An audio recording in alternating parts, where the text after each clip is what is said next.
بسم اللہ الرحمن الرحیم۔ شروع اللہ کے نام سے جو بڑا مہربان نہایت رحم والا ہے۔ تعلیمات قرآن و اہل بیت کی تبلیغ و ترویج کے لیے ابو ابراہیم آغا علی روحانی کا ساتھ دیں۔ ہمارا یوٹیوب چینل خود بھی سبسکرائب کریں اور اپنے احباب کو بھی دعوت دیں۔ اعوذ باللہ من الشیطان الرجیم، بسم اللہ الرحمن الرحیم،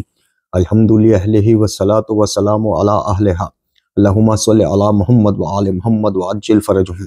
محترم ناظرین و سامعین، السلام علیکم ورحمۃ اللہ وبرکاتہ۔ آج کی نئی ویڈیو کے ساتھ حاضر خدمت ہیں، میں ہوں علی روحانی اور آپ دیکھ رہے ہیں ہمارا آفیشیل یوٹیوب چینل۔ محترم ناظرین و سامعین، آج ہم نے مختصراً دو موضوعات پر گفتگو آپ کی خدمت میں پیش کرنی ہے،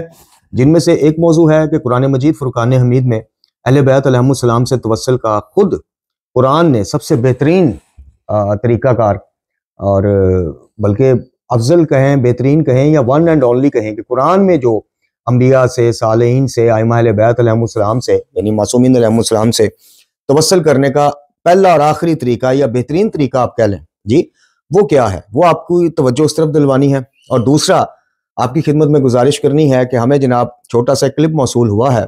جس میں حسن اللہ یاری جو ہے وہ ہمیں مناظرے کی دعوت دے رہا ہے کسی کالر کے جواب میں۔ وہ کلپ آپ کی خدمت میں پیش کریں گے اور اس دعوت مناظرہ کے اوپر اپنا جواب جو ہے، جو کہ ہم پہلے کئی دفعہ آپ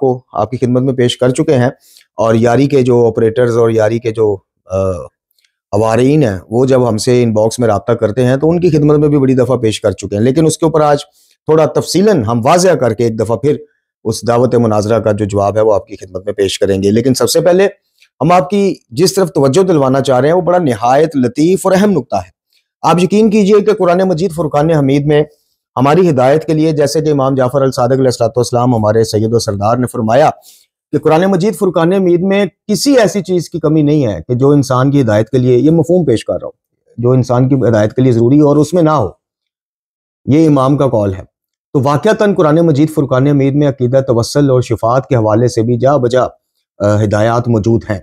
اب جس طرف ہم آپ کا توجہ دلوانا چاہ رہے ہیں وہ قرآن مجید کا پہلا سورہ ام الکتاب سورہ فاتحہ شریف میں جب ہم جسے ہم 5 دفعہ نمازوں میں اپنی نماز پنجگانہ میں تلاوت کرنے کا اور اس کی قرأت کرنے کا شرف حاصل کرتے ہیں، اسی میں توسل کے حوالے سے جو کلیہ ہے اسلام کی نظر میں، اللہ کی نظر میں، خود قرآن اور اہل بیت کی نظر میں، اسی میں بیان ہوا ہے۔ لیکن کیا کیا جائے کہ ہماری توجہ دلوانے والے یا ہم پر مفاہیم قرآن کو کھول کھول کے پیش کرنے کی جن پر ذمہ داریاں ہیں، ان کے پاس تو 2 سے 3 کاموں کے علاوہ فرصت ہی کوئی نہیں،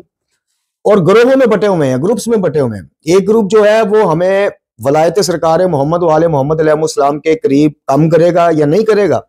یا اصل ولایت محمد و آل محمد علیہ السلام کا مفہوم تشریح توضیح ہمارے تک کم پہنچائے گا یا نہیں پہنچائے گا، لیکن ولایت فقیہ جو ہے نا وہ ان کا جو ہے وہ اس کا جادو ان پہ سر چڑھ کر بولتا نظر آتا ہے معذرت کے ساتھ۔ مدرسوں میں چلے جائیں آپ، اس گروپ کے علماء کی طرف رجوع کر لیں، طالب علموں کی طرف رجوع کر لیں، آپ کو یہ چیز نظر آ جائے گی کہ ولایت سرکار مصطفیٰ و آل مصطفیٰ علیہ السلام کا کم ذکر ہوگا یا ہوگا ہی نہیں، لیکن ولایت فقیہ جو ہے اس کا ڈنکے کی چوٹ پر ذکر ہوگا۔ دوسرا گروپ جو ہے اس نے ہر چیز کو تفسیر جو ہے بالرائے کے ساتھ کے ذریعے ہر چیز کو اٹھا کے اپنے غالی صفات عقائد کی طرف موڑنا ہے، قرآن مجید کی آیات کا بھی من چاہا ترجمہ، من چاہی تفسیر۔ تیسرا گروپ جو ہے وہ ہم جیسے خاکساروں کا ہے کہ جن کی جناب آواز جو ہے وہ ایک نحیف اور کمزور آواز ہے، جن کو سننے والے، جن کو مطلب استفادہ کرنے والے یا تو بہت ہی کم ہے یا ہے ہی نہیں ہے جی۔ تو ذمہ داری یہ بنتی ہے ایک حدیث رسول اللہ صلی اللہ علیہ وسلم کے مفہوم کے مطابق کہ جو تمہیں قرآن کی آیت یا حدیث، میری مستند حدیث تم تک پہنچی ہے، تم پر فرض ہے وہ آگے تک پہنچانا، یہ مفہوم پیش کر رہا ہوں۔ اسی طرح امام زین العابدین علیہ السلام اپنے ایک شاگرد کو املا کرواتے وقت ایک دعا کی فرماتے ہیں کہ ہم آل محمد علیہ السلام کے علوم کا آگے تبلیغ اور ترویج کرنا، یعنی یہ بھی مفہوم پیش کر رہا ہوں، میدان خدا میں، رائے خدا میں کسی میدان جہاد سے کم اس کا اجر نہیں ہے۔ لیکن میں نے جیسے عرض کیا کہ افسوس کہ ہم گروپس میں بٹے ہوئے ہیں، جو ولایت فقیہ کے قائل ہیں وہ اس قدر قائل ہیں کہ وہ ہر چیز کو اس سے جوڑنے کی کوشش کرتے ہیں، جو غالی طبقہ ہے وہ ہر چیز کو ادھر جوڑنا، اپنے قائد کے ضمن میں جوڑنے کی کوشش کرے گا۔ قرآن اور حدیث کا معیار بنا کے ہم شخصیات کو بھی نہیں تولتے، معذرت کے ساتھ عقائد کو بھی نہیں تولتے.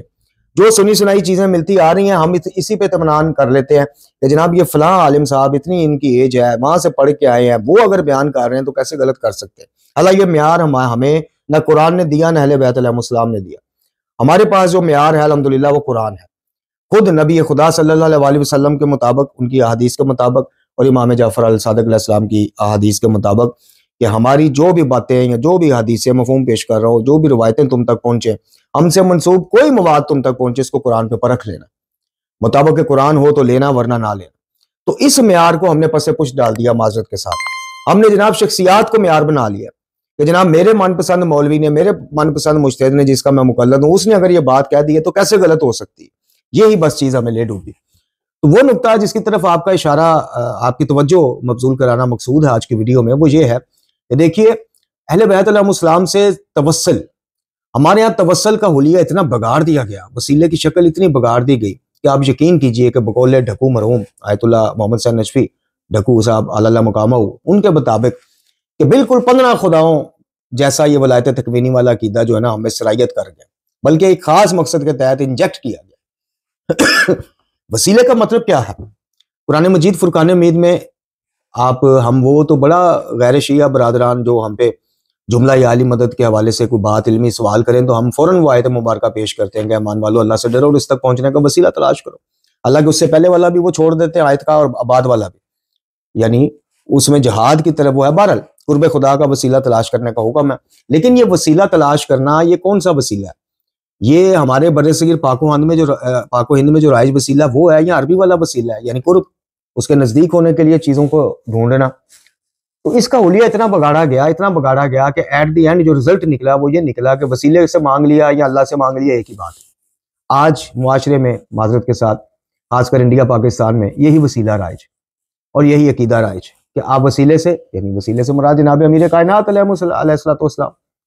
ان سے مانگ لیا، ان کو مدد کے لیے پکار لیا یا اللہ کو پکار لیا، ایک ہی بات ہے. کیونکہ اللہ تعالیٰ کے اذن سے ان کو ہر قسم کا اس کا وہ حق حاصل ہے، تصرفات کا بھی، اور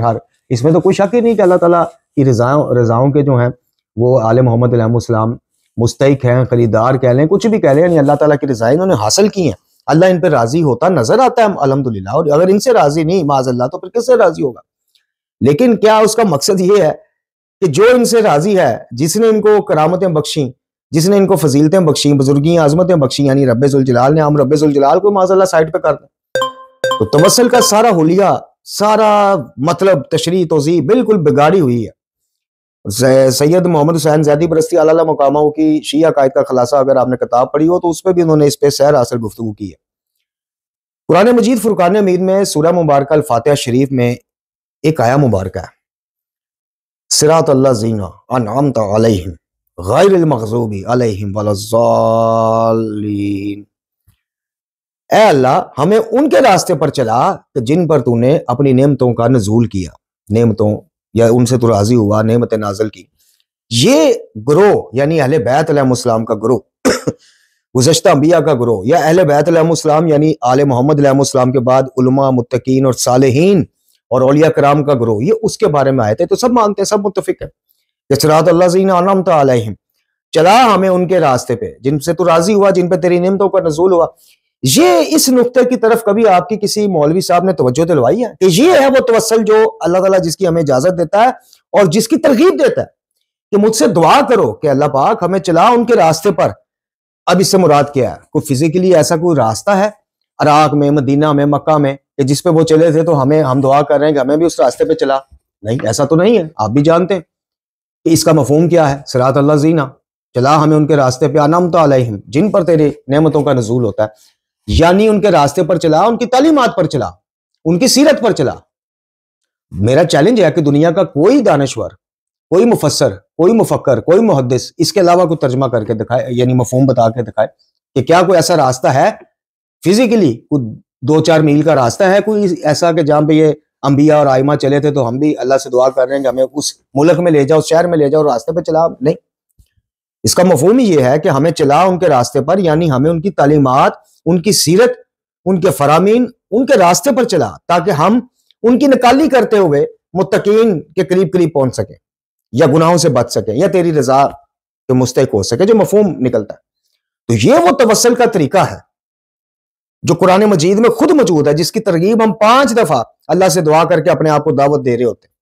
دعا اللہ سے کر رہے ہوتے ہیں، دعوت خود کو دے رہے ہوتے ہیں کہ یار ہمیں ان راستوں پہ چلنا ہے جن پر، ان لوگوں کے راستے پہ، اس گروہ کے راستے پہ جن پر اللہ کی نعمتوں کا نزول ہوتا ہے.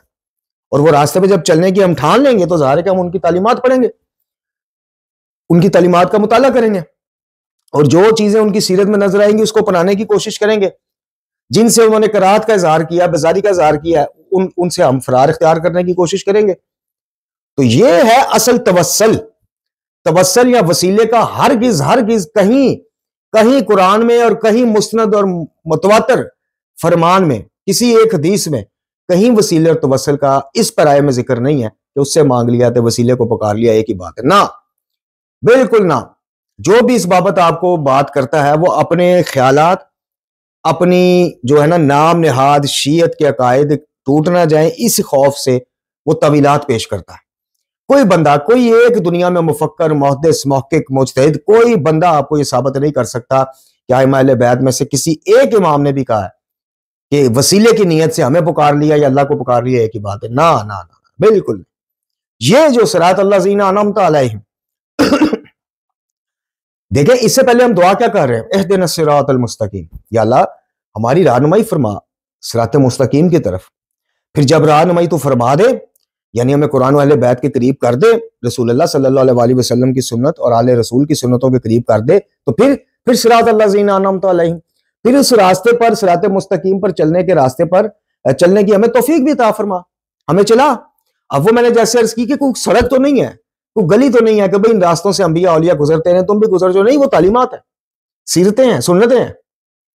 تو یہ چیز اگر آپ ذہن میں رکھ کر اہل بیت کا توسل اختیار کرتے ہیں نا، تو آپ یقین کیجئے کہ یہ جو آپ لوگوں کو ڈر ڈالا گیا ہے نا، خوف بٹھایا گیا کہ توحید کی بات کرو گے یا سنو گے تو وہابی ہو جاؤ گے، شیعت ٹوٹ جائے گی، شیعت سے نکل جاؤ گے، آپ کا یہ ڈر اتر جائے گا. نہ صرف اترے گا، اللہ رب العزت توحید کے برکت سے اتنی طاقت آپ کو دے دے گا کہ آپ کئی مومنین کے خوف نکال دیں گے، اتار دیں گے. اچھا، اب آپ وہ کلپ سماعت فرمائیں، مختصر کچھ سیکنڈ کا کلپ ہے جس میں کالر کے سوال کے جواب میں جناب میڈ بائی امریکہ شیخ اللہ یاری صاحب، جی جعلی شیخ الاسلام صاحب، ہمیں ہمارے بارے میں گفتگو کر رہے ہیں اور ہمیں دعوت مناظرہ دے رہے ہیں، اور اس میں بھی بدقسمتی سے افسوس کہ یہ بندہ جھوٹ سے کام لے رہا ہے. اب کہاں اس نے جھوٹ سے کام لیا ہے وہ بھی آپ کی خدمت میں عرض کرتے ہیں. پہلے آپ یہ کلپ سے بات فرمائیں. وعلیکم السلام. اللہ یاری صاحب کیا حال چال ہے؟ اللہ تعالیٰ کا احسان ہے. میں لاہور سے بات کر رہا ہوں، میرا نام سید علی رضا ہے. جی علی رضا. میرا تقلید کے بارے میں سوال کرنے سے پہلے ایک چیز آپ سے ڈسکس کرنی تھی کہ میں ویڈیوز دیکھ رہا تھا، ایک علی روحانی نامی شخص ہے جو آپ کے بارے میں بہت ہی نازیبہ قسم کی زبان استعمال کر رہا تھا، گفتگو کر جی. رہا تھا. اس کو جب میں نے سنا مجھے بہت ہی غصہ آیا اور تعجب ہوا کہ مطلب اس طرح سے بات نہیں کرنی چاہیے تھی، اختلاف کرے وہ آپ، ٹھیک ہے. تو ایک چیز یہ ہے. Okay, thank you sir. آپ سن لیں، جہاں تک علی روحانی صاحب کا تعلق ہے وہ ویلکم ہے، جب بھی ادھر آنا چاہیں ہم ان کو ٹائم دیں گے، اور تاکہ وہ جن مسائل پہ ہم سے خلاف نظر رکھتے ہیں اپنے دلائل پیش کریں، بشرطے کہ ہمیں بات کرنے دیں. ایک دفعہ آئے تھے وہ مجھے بات نہیں. جی محترم ناظرین و سامعین، آپ نے سماعت فرمائی شخص کی گفتگو کہ جس میں یہ کہہ رہا ہے کہ جناب وہ ہم ان کو مباحثے کی یا مناظرے کی یا جو بھی اختلافات ہیں وہ پیش کرنے کی دعوت دیتے ہیں، آئیں، یہ ہے وہ ہے، پہلے بھی آئے تھے بشرطے کہ مجھے بولنے دیں. اب یہ پہلا جھوٹ اس کا، بشرطے کہ مجھے بولنے دیں. اور دوسرا جھوٹ اس کا کہ جناب وہ اس کے بعد بھاگ گئے. میرے محترم ناظرین و سامعین، ہم تو چونکہ وہ کلپ استعمال نہیں کر سکتے تھے، ہم نے پرسنلی کوئی ریکارڈ نہیں کیا تھا، اس کے چینل پہ تھا، تو اس کی عادت ہے اس کے چینل سے کوئی بھی چیز اٹھائیں تو اسٹرائک بھجواتا ہے یہ وہ. لیکن آپ جب یوٹیوب پر جائیں گے نا تو سرچ بار میں لکھیے گا حسن اللہ یاری ورسز علی روحانی، تو وہ کلپ آ جائے گا. 19 سیکنڈ کا کلپ ہے، اور اس کلپ کا جو ٹائٹل ہوگا نا اس میں مجھے وہابی بنا کے پیش کیا گیا ہوگا اور لال رنگ کا کراس لگا ہوگا، اور یہ میڈ بائی امریکہ شیخ پہ گرین کلر کا گڈ ہوگا. تو آپ کلپ آپ نے لازمی دیکھنا. پہلا جھوٹ جو اس نے بولا کہ جناب بشرطیہ کہ مجھے بولنے دیں، آپ وہ کلپ 19 منٹ کا دیکھیں. اس 19 منٹ کے کلپ میں اس شخص نے مجھے 4 سے 5 منٹ تو مسلسل میوٹ رکھا. آپ دیکھیں گے کہ میں اس میں بول رہا ہوں لیکن میری آواز نہیں آ رہی، مجھے میوٹ کیا ہوا، اور یہ بولتا جا رہا ہے، میوٹ کر کے بولتا جا رہا ہے، اور کیا کہہ رہا ہے کہ مجھے بولنے نہیں دیا، بات نہیں کرنے دی. دوسرا جھوٹ اس نے بھاگنے والا بولا، اس میں بات پہ آتا ہوں. اچھا، پھر اسی کلپ 19 منٹ کے کلپ میں آپ دیکھیے گا کہ 4 سے 5 منٹ میوٹ کرنے کے بعد بیچ میں 2 دفعہ مجھے آف کیمرہ کر دیا، یعنی مجھے سکرین سے ہٹا دیا، میری آواز بھی گم ہو گئی، شکل بھی گم ہو گئی، اور یہ پھر بولتا رہا، میوٹ کر کے بولتا رہا 5 منٹ، کہتا مجھے بات نہیں کرنے دی، مجھے آف کیمرہ کر کے بولتا رہا اکیلے ہی، کہتا مجھے بات نہیں کرنے دی، اور اینڈ پہ جو اس نے جھوٹ بولا بھاگ گئے، وہ بھی آپ کے انصاف پہ ہم نے چھوڑا، آپ کے ضمیر پہ چھوڑا کہ اس 19 منٹ کی کال کا اختتام دیکھیے گا کہ مجھے ڈراپ کر رہا ہے، کال ڈراپ کر رہا ہے، اوکے جی اللہ حافظ، کیونکہ میں مطالبہ کر رہا تھا کہ بھائی جو تعارف تم نے کروایا ہے بدتمیزانہ اس کو واپس کرو، طریقے سے انسان کے بچوں کی طرح تعارف کروا، میرے قائد جو بھی ہوں وہ سامنے آ جائیں گے، پھر باقاعدہ مباحثے کا آغاز کر۔ اس نے کہا جی وہ تو میں نے واپس نہیں لینے، اوکے اللہ حافظ، وہ آپ دیکھ لیجئے گا۔ تو یہ شخص اتنا جھوٹا ہے کہ جس کی حد ہی کوئی نہیں، اس کو اپنی اتنی انا پرست آدمی ہے کہ اپنی انا پر پڑتی چوٹ محسوس ہوئے تو یہ قرآن و حدیث سے بھی حدیث بیان کر کے اس کی جھوٹی تعویل کر دے گا، آپ کو جھوٹے واقعے کو معتبر مان لے گا کہ اس کی اپنی شیعت پہ کوئی فرق نہ آ جائے، جیسے جناب ام کلثوم کی ہم شکل جننی کا واقعہ، جی جیسے جناب سیدہ کا مولا علی کو یہ کہنا، جو مجلسی صاحب کی مہربانی ہم پر، کہ مولا علی علیہ السلام کو جناب سیدہ نے کہا کہ جیسے شکم مادر میں بچہ چھپا ہوتا ہے ویسے ہی آپ گھر میں چھپے ہوئے ہیں، نعوذ باللہ، جی تو اس کو بھی یہ معتبر مانتا ہے، اس کی طویل پیش کرتا ہے۔ اور جناب ام کلثوم سلام اللہ علیہا بنت امیر المومنین علی علیہ السلام، ان کی جناب خلیفہ دوم سے شادی کے معاملے پہ یہ طویل پیش کرتا ہے کہ جی شادی ہوئی تھی لیکن وہ مولا علی نے ایک جننی کی مدد لی، اس کو اپنی بیٹی کا ہمشکل بنا دیا اور بیاہ دیا، انا للہ و انا الیہ راجعون۔ تو محترم ناظرین و سامعین، اب ہم اس کے مناظرے کی دعوت کا جواب دیتے ہیں، معتد دفعہ دے چکے ہیں کہ جناب اعلیٰ یاری صاحب اگر آپ چاہتے ہیں کہ یہ مناظرہ مباحثہ آپ کے چینل پر ہو تو پہلے، یہ میں شروع سے میرا ڈے 1 سے ہے، میری پرانی ویڈیوز دیکھ لیں کہ پہلے ہمیں بلا کر بدتمیزی جو تو نے کی، بد تہذیبی کا مظاہرہ کیا، مہمان کا اکرام کرو چاہے کافر ہی کیوں نہ ہو، حدیث رسول ہے صلی اللہ علیہ وسلم، اس پہ معذرت کر اپنے چینل سے کہ تو اس بدتمیزی اور جھوٹا تعارف کروانے پر تو اپنے الفاظ واپس لیتا ہے اور معذرت کرتا ہے۔ اور دوسرے نمبر پہ کہ کوئی تیرے میرے مباحثے کے درمیان اب ایسا نہیں ہوگا کہ تو کبھی کال میوٹ کر، کبھی کاٹ دے، کبھی آف کیمرہ کر، نہ، کوئی نیوٹرل شخص صدر مناظرہ ہوگا جس کی موجودگی میں ہم دونوں اپنے اپنے ٹائم پر بولیں گے، نہ تو میری بات پہ دخل اندازی کرے گا نہ میں تیری بات میں، تو مجھے منظور ہے صدر مناظرہ ہو۔ اور اگر تیرے چینل پہ مباحثہ ہونا ہے تو پھر تو پہلے اپنی سابقہ بدتمیزی، سابقہ روش پہ معذرت کر، معذرت کرنے سے تیرا قد چھوٹا نہیں ہوگا بلکہ تیری عزت میں اضافہ ہی ہوگا کہ تو نے اپنی غلطی تسلیم کی۔ اور اگر تو نے معذرت نہیں کرنی تو پھر چینل تو بتا دے، صدر مناظرہ مل کے طے کر لیتے ہیں، تو اس چینل پہ کسی تیسرے چینل پہ آ جا۔ اور باقی جو میری 2 شرطیں ہیں وہ یہ ہیں، شرطیں نہیں ہیں گزارشات ہیں، کہ میں اپنے نبی اور امام جعفر الصادق علیہ السلام کے حکم کے مطابق قرآن کو معیار بناؤں گا، قرآن کے خلاف جس روایت کا متن یا مسودہ ہوگا اسے نہ تو پیش کرے گا نہ میں پیش کروں گا، نہ اسے تو قبول کرے گا نہ میں کروں، جو قرآن آیات قرآنی سے مطابقت رکھتی ہے حدیث سے ہم صرف انہی کو کوٹ کریں گے، انہی کا حوالہ پیش کریں گے۔ اور دوسری میری شرط یہ ہے کہ ہم نہج البلاغہ اور صحیفہ کاملہ، ان کو توحید کی چونکہ بات ہے، غیر اللہ سے استعانت اور استمداد کی بات ہے، تو ان کو ہم فراموش نہیں کر سکتے، ان کو ہم قرآن کے بعد مرکز میں رکھ کے بات کریں گے۔ اگر تجھے، چونکہ تو شیخ الحدیث ہے بقول تیرے حواریوں کے، جرسوموں کے، تو بھائی شیخ الاسلام، شیخ الحدیث، مدافع اہل بیت، معجزہ اہل بیت، تو بڑا کچھ ہے، تو پھر تجھے تو کوئی آر نہیں محسوس ہونی چاہیے کہ ٹھیک ہے بھی قرآن کو معیار رکھتے ہیں، قرآن کے بعد نہج البلاغہ اور صحیفہ کاملہ کی کسوٹی پر روایات کو پرکھیں گے، تو پھر بسم اللہ کر، یا اپنے چینل پہ بلانا ہے تو اپنی سابقہ بدتمیزی پہ معذرت کر، صدر مناظرہ طے کر، میں حاضر ہو جاؤں گا جو ٹائم تو دے گا، اگر نہیں تو پھر کسی نیوٹرل چینل پر نیوٹرل بندے کے سامنے، نیوٹرل صدر مناظرہ کے سامنے آ جاؤ، موضوع توحید ہوگا، موضوع غیر اللہ سے استمداد استعانت کا موضوع ہوگا، چونکہ تیرے بقول کہ تو نے یہ کہا ہے کہ ہمیں بڑی روایات میں اہل بیت نے کہا ہے کہ ہم سے براہ راست منتیں مانگو، یہ اس کے الفاظ ہیں،